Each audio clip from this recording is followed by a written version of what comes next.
Hola, ¿qué tal? ¿Cómo están? Gusto de saludarles a cada uno de ustedes a través de las pantallas del canal 74. Les quiero contar que este programa llega a sus hogares gracias al financiamiento del Fondo de Fomento de Medios de Comunicación Social del Gobierno de Chile y del Consejo Regional. Bienvenidas, bienvenidos a nuestro programa y hoy día quiero contarles que estamos con don Guillermo de la Maza. ¿Cómo está, don Guillermo? Gusto de saludarlo. Don Claudio, ¿cómo está usted? Buenas Don noches. Guillermo, me voy a poner un poquito los lentes porque ya estamos más viejitos y vamos a empezar a leer su reseña. Guillermo de la Maza Ramírez, dentro de sus responsabilidades como director regional de la ONEMI, ejecutó el primer modelo regional para la implementación de un plan forestal y la realización de ejercicios masivos de evaluación, involucrando también a los medios de comunicación. Bajo su vigilancia, que abarcó 38 comunas, actuó como vocero en diversas emergencias emblemáticas. Entre estas incluyen la alerta de tsunami tras el terremoto de Japón de 1994, los temporales de 1997 que dejaron a 4.000 damnificados en toda la región, la colisión de un centenar de vehículos en Casablanca y el mega incendio de 2014 que destruyó 2.500 viviendas. Su gestión destacó por la efectividad y la coordinación en situaciones críticas, asegurando una respuesta oportuna y organizada ante los desastres. Les cuento también que estuvo ahí presente en el terremoto del 2010. Cuéntenos un poquito de eso, don Guillermo. El terremoto del 2010, bueno, yo estaba de vacaciones. Porque venía además el cambio de mando. Entonces la instrucción de la Subsecretaría de Interior es que todos los cargos claves, particularmente los de emergencias ligados a ONEMI, los directores regionales deberíamos estar con las vacaciones ejecutadas. Por tanto, yo salí de vacaciones el día 23 de febrero. El día 25, el viernes, asistí a una ceremonia porque hacíamos el lanzamiento formal, un convenio con la Junji e Integra, donde elaboramos el plan especial de seguridad para Salacuna y jardines infantiles, que era un apéndice o un complemento al plan integral de seguridad escolar. Y además que se coincidía porque Iván de la Maza, mi tío, era su último acto oficial como intendente de la región y yo quería participar con él y además que me exigieron que estuviera presente porque éramos coautores de este magnífico trabajo. Bueno, estábamos también pendientes del Festival de la Canción de Viña del Mar, donde durante muchos años estuvimos dándole cobertura en atención y coordinación de los sistemas de emergencia directamente con la municipalidad de Viña del Mar y con los agentes que tenían a cargo la producción del evento, ya sea las televisoras y también las productoras. Y en eso nos correspondió tener una pelea ardua con el municipio y con los canales porque la capacidad pública estaba sobrepasada. Y los trabajos que realizaban todos los funcionarios y miembros de distintas organizaciones, Salud, el SAM, Autoridad Sanitaria, Bomberos, CONAF, Carabineros, PDI, Cruz Roja, Defensa Civil, teníamos largas jornadas, entrábamos a las 5 de la tarde y salíamos a veces a las 4 de la mañana, entonces hubo un reclamo con esto, porque mucha gente, principalmente los voluntarios, tenían que volver a trabajar en sus labores permanentes. Y eso también distraía muchos recursos, además de todos los eventos satélites que esto tenía. Bueno, a consecuencia de eso, logramos ordenar el bordero, ordenamos las salidas de emergencia, las vías de evacuación, entendiendo que la Quinta Vergara es un lugar natural de evacuación del sector sur del plan de Viña, donde está desde el sector de la estación Miramar, más o menos, hasta Chorrillo, que es la siguiente salida más grande, y cogía todo ese público. Logramos esa posibilidad que así fuera, y cambiamos el programa del día 26 de febrero porque cerraba Arjona, deben recordarlo. Claro, sí. Y planteamos entonces por lo mismo que eso no se podía dilatar porque ya teníamos experiencia en esto y que debiera ser el primer número y acotado. Y así fue. Y me fui a la casa después del acto del 26 y el 27, el 26 estábamos viendo el acto en familia, mi señora, mi ex mujer y mis hijos chicos. Cuando nos fuimos a acostar y después dije ya me voy tranquilo porque no pasó nada. Y despertamos rápidamente con el sismo, que lo percibimos. No contábamos con la astucia. Y no contábamos con eso. Hay unas anécdotas ahí contadas también con mi tío en el discurso que decía que había que estar preparado y que mejor que de la más tierna infancia porque él tenía trancas, decía, porque le tenía mucho pavor a los sismos. Y estando como autoridad, ya sea como gobernador y luego como intendente, tuvo que tener un autocontrol suficiente para poder conducir también esto. Bueno, dicho eso, el 27 en la madrugada está el sismo, tomé a mi familia, ubicamos todo lo que estaba bien, cerramos la casa y eché toda la gente, que era mi suegra, mi mujer, mis 2 hijos pequeños, y nos fuimos a la intendencia regional. En el intertanto, bueno, ahí tuve contactos radiales con el CHOA, era la única región que tenía contacto directo con el CHOA, con la haciendo las consultas respecto a la probabilidad del tsunami. Bueno, hay toda la historia ahí. Llegamos a la intendencia a los 35-40 minutos, nos congregamos todos y ahí estuvimos, yo estuve 7 días sin salir de la intendencia. Y después ya logramos con camas y petacas. Con camas y petacas, mi familia ahí, luego las pude llevar a un lugar seguro. Que era el plan de encuentro familiar que teníamos además, que era la casa de mis otros hijos mayores en Playa Ancha. Y pudimos después ir recuperando poco a poco lo que era el orden en la casa, y también las mascotas que estaban a buen recaudo, pero había que hacerse cargo. Y ahí fue una jornada dura principalmente porque teníamos serias dudas como región respecto a lo que no sabíamos que ocurría en el sur, pero por el tipo de movimiento suponíamos que debiera haber algún efecto.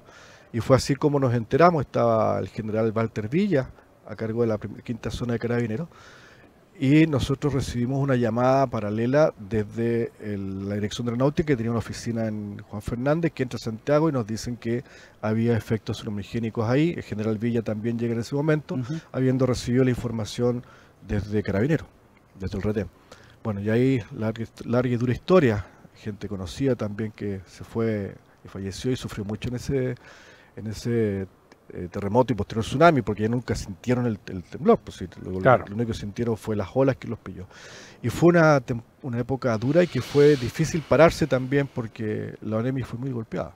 Don Guillermo, son 28 años de experiencia ya, y me imagino que aparte del terremoto del año 2010, bueno, aquí en su currículum salen un montón de actividades y de emergencias más. ¿Cuál ha sido la que más lo ha marcado usted en forma personal? Bueno, sin duda el terremoto, por la cantidad de daño que causó en el sur, pero como efecto de región, lo más grave, bueno, y Juan Fernández sin duda, que también nos afecta como región. El puntito es hijo de una amiga de la vida. Entonces había todo un tema ahí también de conflictos, pero había que superarlo. El incendio del 2014 sin duda lo más trágico, porque es el incendio más grande que había existido en la región y con más daño a nivel país.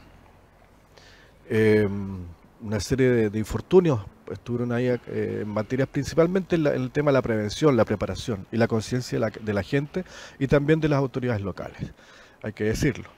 Las entidades funcionaron conforme a lo que se podía hacer.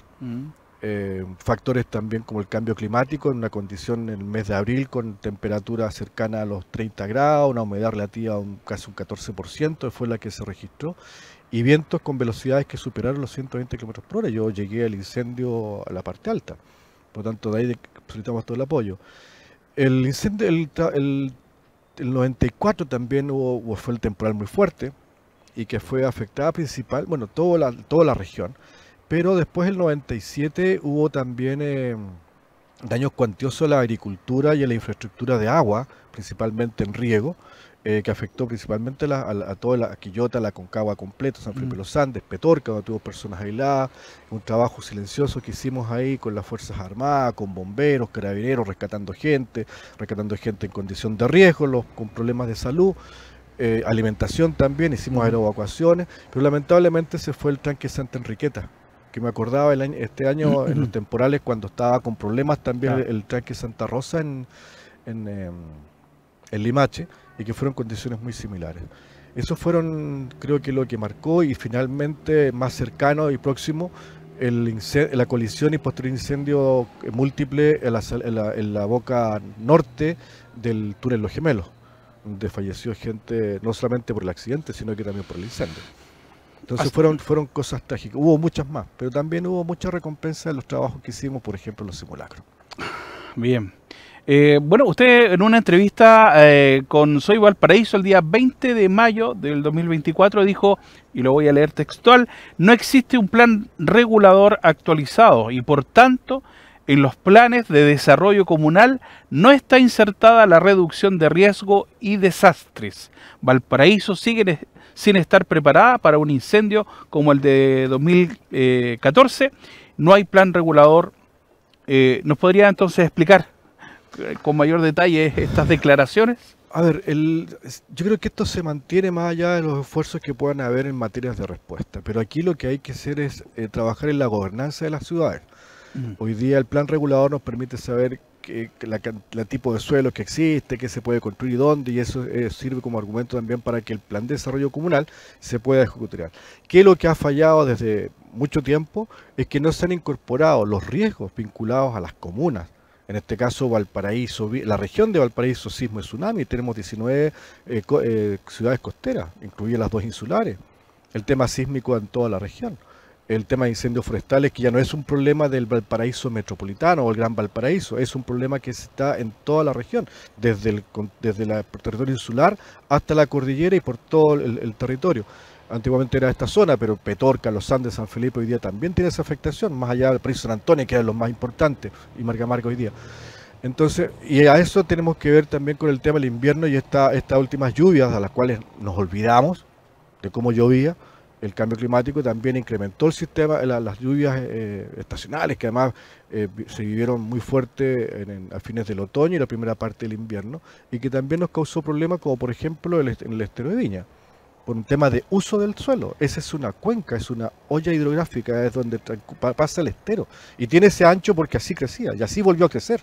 Entonces cada vez que se van interviniendo además los cerros en manera irregular, sin una fiscalización, sin un adecuado manejo, se cortan las quebradas con taludes en verticales, tenemos procesos erosivos, también ocasionados por los incendios que despoja a toda la vegetación, y en eso no hay una regulación fuerte. Entonces, la reducción del riesgo debe ser parte de las políticas de desarrollo, desde lo comunal a lo regional y a lo nacional. Eso es lo que hoy día debiésemos haber aprendido y que tanto nos ha costado que la comunidad entienda en autocuidado, en preparación, pero también lo entienda las autoridades que están de turno. Hoy día ciertamente tenemos muchas necesidades en salud, educación, el tema previsional, el tema de la jubilación, es cierto, pero también la seguridad no es solamente el punto de vista policial. También incurre porque hoy día el daño económico que hay después de cada evento. Yo recuerdo, Álvaro, el Ceremi de Economía, Corbalán, el Coco Corbalán, fue el único Ceremi que hizo un estudio de los costos que habían afectado a la región a través de los temporales. Ya. Entonces, cuando llevamos estas cifras y las podemos dimensionar desde el punto de vista económico de la pérdida, porque no es un costo, es una pérdida, claro, porque además hay vías de por medio, estamos hablando solamente del tema de infraestructura y productivo, son alarmantes. Entonces ahí donde hoy día tenemos que generar estadística, tenemos que hacer una visión multidisciplinaria para recuperar toda esta visión de poder incorporar los riesgos, cómo los reducimos, cómo nos organizamos, cómo respondemos y cómo invertimos también en prevención. Va a ser siempre mucho más barato que tener 137 muertos, así de duro. Claro que sí. Bueno, llevándolo a otro tema, el año 2007 hubo una explosión en la calle Serrano. ¿Cómo vivió este trágico evento de los porteños y cómo fue abordado esto? Mira, es como autorreferente. Nosotros empezamos a trabajar antes de este tema. Ya. Y que tenía que ver cuando se comienza con el trabajo de la implementación del sistema de gas de ciudad, gas natural. Habían 2 empresas, hay que tener memoria en eso, Energas, claro, y Gafalpo. Energas, que era del grupo Chilquinta en ese tiempo, que eran, parece que australiana la plata. Entonces hay 2 líneas paralelas. Y como hubo muchos incidentes, en Plaza Chaurren, había habido cuando estaban construyendo el mercado Santa Isabel, una máquina perforó sin darse cuenta que había acá, el operador de la máquina tuvo un flamazo, heridas graves, causó mucho estrago, y también pasó en Placilla cuando en los cerros, cada vez que había excavaciones, se rompían estas líneas. Y empezamos a trabajar un protocolo para la intervención del subsuelo en el Gran Valparaíso. Un trabajo que hicimos en conjunto con el Ministerio de Vivienda energía, con la Superintendencia de Electricidad y Combustible, con la Superintendencia de Servicios Sanitarios, para que, a objeto de que cuando hubiera una intervención del subsuelo, todos los que iban a hacer este trabajo, todos los que tienen usuario del subsuelo, debieran tener la planificación de todas sus líneas, los planos, para saber que no se corre riesgo al momento de intervenir, de romper. Y eso había sido resuelto para poder compartir también los espacios, y que había que tener algunas normas para a qué profundidad, con qué color de identificación, y poder hacer los trabajos. Hayamos iniciado ese trabajo cuando comienza una seguidilla de fugas de olor a gas en el sector de Serrano, que la gente había denunciado. Pero no habían trabajos mayores, había una intervención en Serrano con clave días antes, que se hizo una ruptura y se reparó, no se vio más. Estábamos ese día viernes, nosotros en Quintero, resolviendo otro tema que nos habían mandado, y en la mañana nos devolvíamos el sábado en la mañana. Bueno, ya nos encontramos con la explosión. Fue una cosa dramática, era un escenario de guerra. Claro. No solamente por el efecto del incendio, la explosión, todo lo que significó, cómo se propagó ese incendio, y además porque no habían datos exactos de cuántas víctimas potenciales había. Don Guillermo, bueno, Valparaíso históricamente siempre ha sido azotado por incendios. Lo voy a llevar el año 2012. Le estamos haciendo todo un recorrido respecto al incendio del Cerro de la Cruz y también Rodelillo, que también fue una tremenda emergencia acá en la comuna de Valparaíso. ¿Qué nos puede comentar de aquello? El incendio del 2012 había ocurrido 10 años antes. Ya. Y esto del 2012 parece que fue el 14 de febrero. Claro. Sí, y ese incendio fue originado por, tengo una duda, me parece por el tema de las galletas que estaban trabajando, un trabajo mecánico. Ahí se destruyeron cerca de 300 casas. Y que el incendio parte en la ladera subiendo por Santosa a mano izquierda y se propagó fuertemente hasta Placeres, poblaciones sin celda, también tuvimos daño. Sí. Fue un tema complejo porque estaban las condiciones muy complicadas para contener el incendio. Afortunadamente el trabajo que se realizó en conjunto con bomberos, con carabineros, el municipio, se logró contener el incendio sin mayor daño, pero que se propagara mucho más. A la gente le vino a la memoria el incendio de la población Progreso en Placeres años atrás, cuando también fueron un centenar de casas. Hubo personas con mucha pérdida, pero lamentablemente mucha gente resultó damnificada de incendios anteriores. Y ese incendio sucedió también el 2012, que estaba de intendente Raúl Celes, y lo conversamos.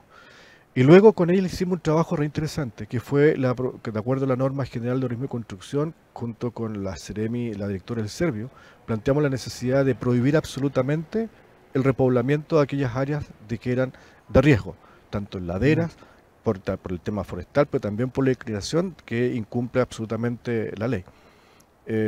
Desafortunadamente el plan de reconstrucción nunca contempló aquello, y hoy día vemos nuevamente casas donde ha ocurrido 3 veces el mismo incendio y se han quemado las mismas casas. Gente que resultó damnificada 2 y hasta 3 veces. Claro. Entonces es eso donde creemos que la gobernanza en las comunas y los territorios es un tema fundamental, y la fiscalización, pero también la toma de conciencia del mundo público y del mundo privado. El privado es aquel que va a exponerse al riesgo, y el privado también dueño de los terrenos que no hace nada por protegerlo o no hace las acciones judiciales. Ahora, hay otro tema también, para que esto se priorice, debe tener este tema de la usurpación y las tomas de terreno, tiene que tener una agilidad. No puede quedar a la buena de Dios, porque cada vez que ocurre una emergencia, el drama está ahí. ¿Cómo recuperamos, cómo ayudamos y cómo definimos ese emplazamiento definitivo o una redistribución en otros lugares? Posterior al incendio del 2012, tuvimos un mega incendio también en Valparaíso, donde más de 2.500 viviendas fueron afectadas. ¿Se estaba preparado para un incendio de esta envergadura? No, porque además en el momento que ocurren los incendios, nosotros hemos tenido hartas discusiones antes con las autoridades y con los distintos organismos, porque el incendio fue en abril. Entonces malamente, antes de eso se hablaba de, igual que en los monos animados, marca Acme, claro, temporada de patos, todos a cazar patos, temporada de incendios, lleno de incendios, la región de Valparaíso, particularmente San Antonio y la costa hasta la provincia de Valparaíso. Y y después llegaba hasta marzo. Entonces, a partir de la quincena de abril ya los recursos disminuían de todas las instituciones. Y así fue. El 14 de abril del 2014 nos pilló con menos recursos, de CONAF, de bomberos también, algunas máquinas estaban en mantención. No obstante, el esfuerzo que se hizo, que yo reconozco, se hizo un esfuerzo sobrehumano. Yo estuve en el terreno cuando inicia el incendio y ya después que pasó la pólvora, vimos cómo también estaban distribuidos en todos lados. Pero ahí es un tema de coordinación tal vez que no fuimos capaces de imponer. Porque el mando técnico de los incendios es de la Corporación Nacional Forestal, de los jefes técnicos de Cuando pasaba ya al tema de casas, tenía prioridad esto y estaba a cargo de bomberos, sin duda, son los especialistas. Pero ahí yo creo que faltó algunos grados de coordinación para poder concentrado mejor los recursos y distribuido mejor. Se fue aprendiendo de aquello, gradualmente. Pero esto tiene que ser constante, no es una moda. No es después de un incendio nos reunimos. Nosotros nos reuníamos todas las noches de los incendios grandes, nos reuníamos, planificábamos y ejecutábamos. Y después hacíamos reuniones de evaluación para mejorar nuestra planificación. Y eso creo que ha ido faltando hoy día en esto, y también tener una visión de que los incendios hoy día hablan de incendios de octava generación. ¿Por qué? Porque las condiciones de tiempo atmosférico, mayor temperatura, por mucho más tiempo. Antes nosotros veíamos en verano 3 días de sol y viento con surazo, y 3 días con vaguada costera y en las tardes despejadas. Entonces esos días nos íbamos en la mañana a jugar las paletas de la playa, después nos íbamos a turistear un rato, y los 3 días de viento había incendios generalmente. Hoy día, el último evento, tuvimos más de 20 días con alerta meteorológica por condiciones de temperatura, viento y humedad. Producto también de la sequía que ya viene por muchos años. Esta lluvia este año nos ayudó bastante en recursos agua, pero no va a ser suficiente para acabar con la sequía. Entonces tenemos vegetación muerta en pie, árboles que todavía están con polilla, están deteriorados, mucho combustible muerto en el terreno, muy poca preocupación también de la gente de limpiar su entorno, muy poca preocupación también de la gente por denunciar a quienes andan haciendo incendios maliciosamente. O por juegos de niños, o porque los cabros chicos están aburridos, prendieron para que arrancar los ratones y después agarrarle un dazo. O simplemente porque un tipo fue a robar los cables y después lo empezó a quemar al fondo de la quebrada para recuperar el cobre y venderlo. O porque hicieron alguna instalación eléctrica robando energía, porque eso es, y ese arco eléctrico generó un incendio, o simplemente porque la intervención del hombre está siempre presente. Don Guillermo, también a usted le tocó vivir uno de los accidentes de tránsito más grandes de los que se haya conocido en la historia de nuestro país. Un centenar de vehículos colisionaron en la ruta 68 a la altura de Casablanca. ¿Nos podría contar cómo coordinaron ese apoyo, esa ayuda, ese servicio de emergencia? Fue complejo porque además era un día de muy baja visibilidad. Yo vivía en Santos Osa y como fue muy temprano, en vez de irme a la oficina, habló con el chico y me dijo: jefe, váyase inmediatamente. Y partimos. Pero ya pasando Peñuela, donde ya había mucha neblina, de ahí el tránsito hacia Brasilia, hacia Casablanca, fue muy, muy duro porque no había visibilidad más allá de 7, 10, en algunos casos 7 metros de visibilidad. Entonces, más allá de las balizas que teníamos, Carabineros, afortunadamente, con la gente de la carretera, cortaron el tránsito, continuaron el tránsito y también lograron poder tener línea exclusiva para los vehículos de emergencia. Cuando llegamos allá, después de harta dificultad en el desplazamiento, nos damos cuenta que había cerca de 1,5 kilómetros con vehículos colisionados por alcance en su mayoría. Y después lo más preocupante era que las causas probables en ese momento era de que, aparte de la neblina, agricultores hicieron quema de neumáticos para levantar la helada, para no afectar a las plantaciones, y eso, el aire caliente sube, todas estas partículas de suspensión, pero se enfrían y vuelven a caer, precipitan. Y eso disminuyó aún más la velocidad. Y luego, bueno, afortunadamente no hubo tantos fallecidos como nosotros esperábamos que fuera, o suponíamos, porque no podíamos ver todavía todo, porque difícil de dimensionar por la extensión. Exacto. Y no era una cosa compacta, sino que había segmentos algunos que estaban distantes a 300 metros. Entonces, poco a poco fuimos cerciorándonos de aquello. Y la visibilidad no ayudaba. Y no ayudaba. Después gradualmente fue subiendo la neblina, se fue despejando, fuimos dimensionando, ahí fue un ejercicio muy bueno, o sea, fue un trabajo que habíamos ejercitado muy bueno.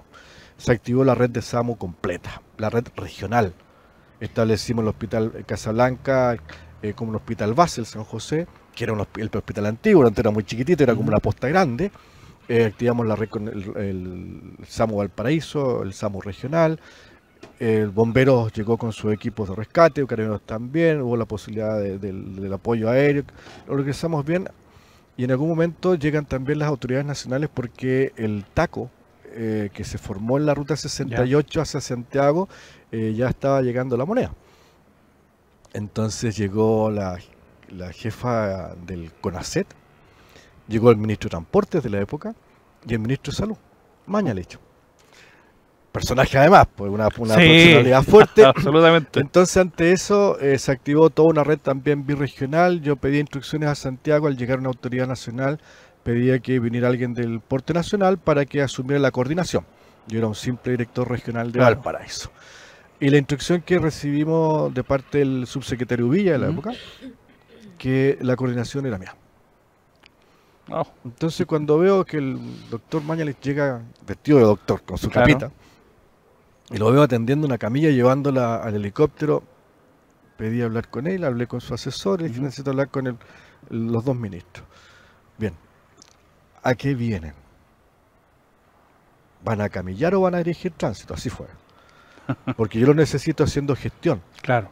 En todo lo que es el sistema hospitalario, para la derivación, que los recursos estén en el traslado, conforme a la evaluación técnica de los médicos reguladores.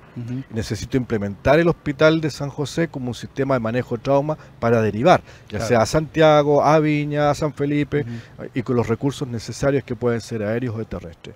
Y ministro de Transporte, aquí no hay nada que hacer hasta que regulemos todo esto, pero el conflicto está en la ruta 78, en la ruta 5, porque hay que evacuar Santiago. Entonces, ese plan es suyo. Tengo instrucciones del subsecretario Villa. Perfecto. ¿Dónde nos requiere? Y trabajamos impecable. Lamentablemente después cuando llegué, yo nunca había tenido dolores en la espalda, nada, con unos cálculos renales que te encargo, pero fueron producto de otras cosas. Pero fue una emergencia que puede haber sido mucho más terrible. Y afortunadamente fue bien trabajada porque todo jugaba en contra nuestro. Y ahí las personalidades, los egos, esta como competencia que yo aparezco, no, fue un trabajo conjunto, disciplinado. ¿Y sabes cómo se logró eso? Con todo el trabajo que hicimos en el Santuario Lo Vázquez durante años. Que íbamos con carpa, tirábamos antenas con alambre, después teníamos una central de regulación médica, con bomberos, con carabineros, con CONAF, una central de regulación para todo el evento, y estaba también con la presión del obispado, y ahí hicimos fueron hartos ejercicios que se realizaron. Llegamos a tener vehículos, atención en policlínicos medicalizados, ambulancias con transporte de regulación. Ese ejercicio se desarrolló ahí, en la ruta. Tremendo tema de conversación. Bueno, lo queremos llevar a la actualidad. Yo creo que no podíamos terminar esta conversación, esta entrevista, si no hablamos de lo que pasó, digamos, en esta gran tragedia, el mega incendio que afectó a Viña del Mar y Quilpué, el cual se quemaron más de 15.500 viviendas, más de 8.500 hectáreas y lo más lamentable, desgraciadamente, la pérdida de 137 personas. Con sus años de experiencia, don Guillermo, podría darnos algunos elementos y digamos de forma adecuada de este trabajo que se realizó, que se está realizando y que se debe realizar con los damnificados de este incendio? A ver, yo creo que los trabajos de rehabilitación, de poder volver a la habitabilidad, aunque sea transitoria, ha sido lento porque no ha habido tampoco un incendio tan grande como eso, pero hay modelos anteriores. Se hizo en Rodelillo, se hizo en Placeres, lo hicimos en otros incendios en Viña, los incendios del sur también, de la sexta región hasta el Biobío, Araucanía. Y creo que ahí el gran problema está de cómo resolvemos el tema de la habitabilidad formal. Y me refiero a esto porque los asentamientos irregulares carecen de todo orden, más allá de la voluntad que tengan algunos vecinos organizados. Pero la autoridad no interviene en materias de hacer temas de autoprotección. Yo no estoy fomentando que aquí se instalen más viviendas, pero ya están instaladas, alguien permitió, ya sea público o privado, entendámoslo así también. Pero ahí están y hay que también darle algún grado de protección. Por último, los conocimientos, la enseñanza y el trabajo para que se haga un trabajo de organización y un trabajo de prevención. Entonces, y prepararnos para, y reconocer las vías de acceso, saber que hay que evacuar. Los ejercicios yo los echo de menos. Nosotros hicimos hartos ejercicios, lo mencionabas tú. El 2012 hicimos el ejercicio más grande de evacuación del borde costero, en 17 minutos. Nunca más realizado en Chile. Los más grandes son hoy día los que hace Santiago con los planes de evacuación de seguridad escolar, que hasta 1 millón de escolares. Pero aquí paralizamos todo el borde costero, lo paralizamos en buena, digo, porque participaron todos, públicos, privados, del mar, de la orilla, del cerro, lo hicimos completo. Y eso creo que no se ha ido tomando conciencia. Los trabajos participativos, el compromiso de la gente en autoprotección, en organización, desde la casa, desde la casa. Claro. Y por otro lado, creo que también hoy día esto amerita grandes reflexiones respecto a qué nos estamos enfrentando. ¿Dónde más puede volver a ocurrir? Porque esto quemó 1.600 hectáreas, pero hay muchas más por quemar. Es cosa que esta hermosa postal que tenemos a nuestras espaldas la veamos con pequeños bolsones y veamos si esto puede volver a ocurrir como el 2014, como el 2020 y tantos otros incendios. Entonces, yo creo que aquí hay que tener un catastro más adecuado de cuáles son las condiciones de riesgo, cómo hay que implementar en materia de prevención, entregar herramientas para la organización, en la respuesta, en prevenir, evitar también, de denunciar, tener acceso para los carros bomba. Claro que sí. Bueno, y mejorar sin duda los sistemas de alertamiento. Ese incendio comenzó acá en Valparaíso. ¿Cree usted que la ciudad quedó desprotegida al enviar por parte de la Comandancia de Bomberos la mayoría de los carros forestales a cubrir un incendio en el sur del país? La fuerza de tarea pesada que tiene Valparaíso. Eso tendría que responder la Comandancia de Bomberos. Yo lo que sí puedo señalar es que estábamos atentos. Yo estoy trabajando en Concon, en esta misma materia, estamos trabajando en planificación. Teníamos más de 10 días ya previstos donde las condiciones de tiempo atmosférico eran críticas para la ocurrencia y la propagación de incendios. Por tanto, ahí había un tema no menor. Había que reforzar todos los sistemas de vigilancia, de preparación y alistamiento de todos los recursos, porque cualquier incendio iba a ser complejo. Claro. Entonces, yo creo que, a mi consideración, más allá de las necesidades que había posibilidad de mandar a buscar recursos de otros lados para no poder disminuir la capacidad de respuesta primaria. Y de ahí escalonadamente poder llegar con los recursos que se han entrenado para eso. Y se han equipado también con fondos del FNDR, con fondos propios y con fondos municipales. Entonces, creo que ese es un tema que hay que reflexionar sin hacer un juicio de valor, sino que también, más que nada, por el tema de la operación y la oportunidad que hoy día debemos tener para atender esta y otras emergencias. Bueno, la investigación arrojó que este incendio fue intencional y ya hay 3 imputados. Personas que tienen que ver con la Senapred, con CONAF y bomberos también. ¿Qué puede opinar de estas responsabilidades? Las responsabilidades son individuales. Una cosa, aquí no hay responsabilidad institucional. Y si las hay que llegar al problema de fondo. ¿Usted conocía alguno de los imputados? Conozco a 2. Ubicaba, porque yo vivo en Placilla, además, y comparto mucho con los bomberos de la localidad. Mondaca lo había visto un par de veces, mucho más joven que yo. Y al joven que trabajaba, al muchacho, al hombre ya que trabajaba en Senapred, me tocó a mí trabajar en el primer filtro de selección.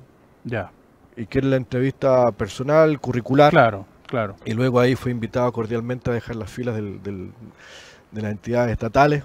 Fue el intendente de aquella época, esto fue el 2018, y siguió el proceso de selección. Y yo siempre me detengo en lo siguiente: no basta con el proceso de selección, no basta. Y voy a poner el caso de salud y carabineros, igual que los bomberos. El proceso de selección se hace. Informes médicos, psicológicos, son aptos, no aptos. Y después, ¿cómo le afecta la labor propia en su estado anímico? Pensemos en la gente de salud, por ejemplo, en pospandemia. Pensemos con carabineros, con el estallido social. Pensemos con los bomberos, con estos incendios. Recordemos que en el 2014 hubo 4 o 5 bomberos que resultaban damnificados también. Uno de ellos trabajaba con nosotros, que hoy día sigue estando. Su familia se quemó completa. Entonces, ¿por qué? Porque están sometidos a estrés. Los bomberos dicen, nosotros, mientras otros arrancan, nosotros ingresamos. Nosotros también en la ONEMI ingresábamos. Y llegábamos para los terremotos, llegábamos para los incendios, las inundaciones, los accidentes, los tsunamis, para todo. Y teníamos que llegar, po. Y eso también tiene una carga emocional, y eso también tiene que ir siendo evaluado para ir conteniendo. Porque después de la guerra todos somos generales, po. Entonces, ese trabajo nosotros lo tratamos de desarrollar. Estaba la contención emocional dentro de los programas que hicimos nosotros en ONEMI, fuimos pioneros en esta región y también a nivel con la metropolitana y otras regiones. Trabajamos en el tema de la contención, lo hicimos con nuestros funcionarios cuando tuvimos los temblores en Iquique, que fue también en febrero en el año 2014. Si yo me iba a Iquique a todo esto, el día del incendio. Yo me iba como director regional subrogante titular, digamos, porque había otro conflicto allá en Iquique. Y me tuve que quedar. Claro. Y también fuimos afectados. Yo también conocí gente, tenía gente muy cercana que fue afectada y también murió. Entonces, también me tocó el incendio cuando falleció Gabriel Lara. Claro. Yo lo conocía de chico, lo recibí en la brigada juvenil de la 12ª compañía en Playa Ancha. Entonces, también somos afectos a este tipo de emociones.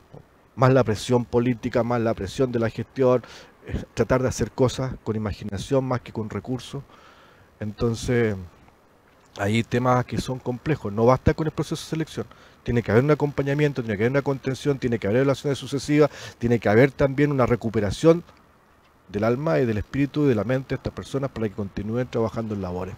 Y también detectar oportunamente a aquellos que sortearon estos exámenes y que pueden ser una condición criminal como la que han tenido estos 3 sujetos. En eso yo no me pierdo, pero las instituciones no. La responsabilidad que tiene es el perfil de ingreso, los exámenes de ingreso, debe ser mucho más sofisticado, pero también el acompañamiento permanente. Los bomberos están sometidos permanentemente, no solo los incendios, los rescates.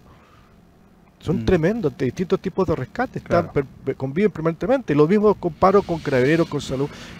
¿Cómo está la gente de la brigada de homicidio en estos tiempos, digo yo? Todos. Los conductores de la locomoción colectiva, ni hablar. Claro, el encargado de Senapred puso su cargo a disposición, ya que está involucrado bomberos. ¿También el comandante de bomberos debería poner su cargo a disposición? El director regional de Senapred, Cristian Cardemil, hace poco tiempo asumió producto a consecuencia de un concurso de dirección pública.